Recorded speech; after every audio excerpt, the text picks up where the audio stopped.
है गाइज चुलीको बाटो हामी चाहिँ जाँदैछौँ। बाटो चाहिँ यस्तो छ दामी। यतातिर भ्यूहरू हेर्दाखेरि खतरा छ, बाटोहरू पनि धेरै नै खतरै छ।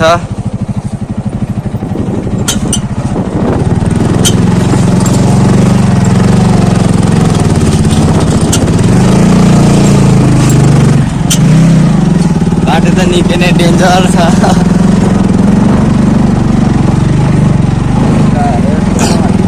भित्ताहरू यस्तो यस्तो छ, यहाँनिर चाहिँ भित्ता छ। र यता चुली भ्यू राम्रो छ चुलीको। यहाँको बाटो चाहिँ पुरै ढुङ्गाको छ, माटोको भन्दा पनि ढुङ्गै ढुङ्गाको।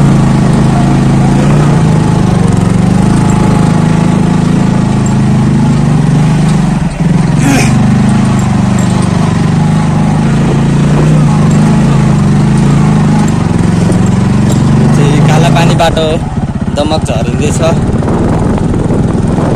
यहाँनिर पाल छ। अब यहाँ ढुङ्गाको चाहिँ बाटो छिर्नुपर्छ। यहाँ ढुङ्गाको चाहिँ हेर्नु कत्रो ठुलो छ, धेरै ठुलो छ। ढुङ्गाको चाहिँ बाटो छिरिँदैछ। ढुङ्गाको चाहिँ बाटो छिरि पनि सक्दैन। र बाटोहरू यस्तो अप्ठ्यारो छ, भिरहरू छ।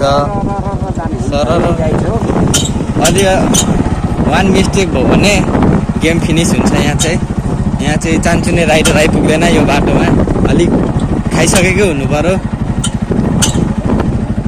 यहाँनिर चान्चुने राइडर सिकौटी राइडरको काम छैन। र यो बाटोमा कुदाइसक्नेहरूलाई लगभग नेपालको 50% यता च्यालेन्जै नगर्दा हुन्छ राइडमा। यो बाटो भनेको चान्चुने होइन, यो बाटोमा चान्चुनेले कुदाउनु पनि सक्दैन। बाटो धेरै अप्ठ्यारो छ, भित्ताहरू यस्तो छ पुरै। भिरहरू अब यहाँदेखि सबै उँधो छ। यहाँदेखि लड्यो भने पल्टियो भने कुन ठाउँ पुगिन्छ त्यो आफूलाई पनि थाहा हुँदैन। बाटोहरू धेरै नै अप्ठ्यारो छ र जङ्गलको बिचमा हिँड्दैछ। यहाँनिर रुखहरू लाउनु आँटेको छ। बाटोहरू यस्तो छ, हेर्नु होला। चरा उडेर गयो।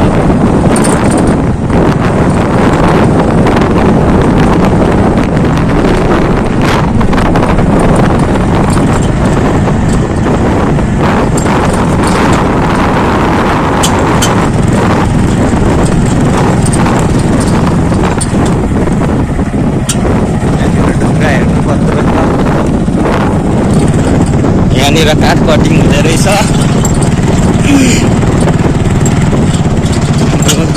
यहाँनिर राइडर निकै नै कडा हुनुहुन्छ। राइडरको नाम चाहिँ निराजन राई। यहाँनिर बाटो भन्दा नि भित्ताहरू चाहिँ धेरै नै अग्लो खतरा छ।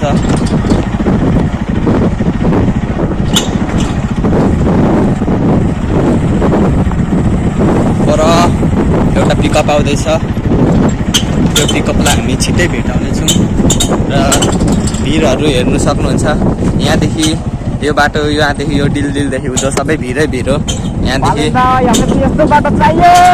यहाँदेखि लड्यो भने चाहिँ सकियो लाइफ सकियो।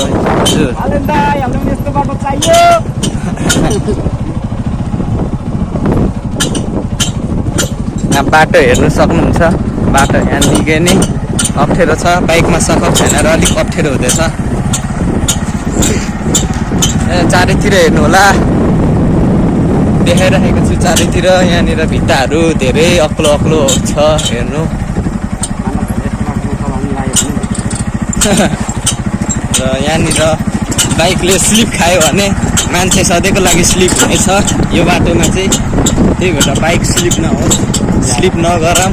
र यहाँ हेर्नु सक्नुहुन्छ कहाँ माथिसम्म ढुङ्गा भिरहरू सबै भिर पाखाहरू छ र उतातिर डाँडा काँडा छ। यहाँदेखि उता हेर्नु यो भिउमा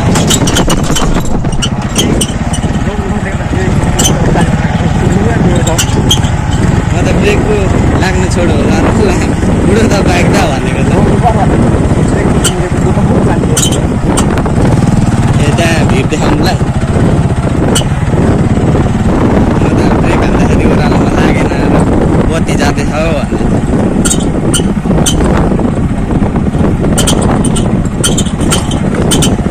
बाटो निकै नै अप्ठ्यारो छ। अहिले ब्रेकमा खुट्टा नपरेर झनै हामीले यो दुनियाँबाट ब्रेक खाएको छौँ।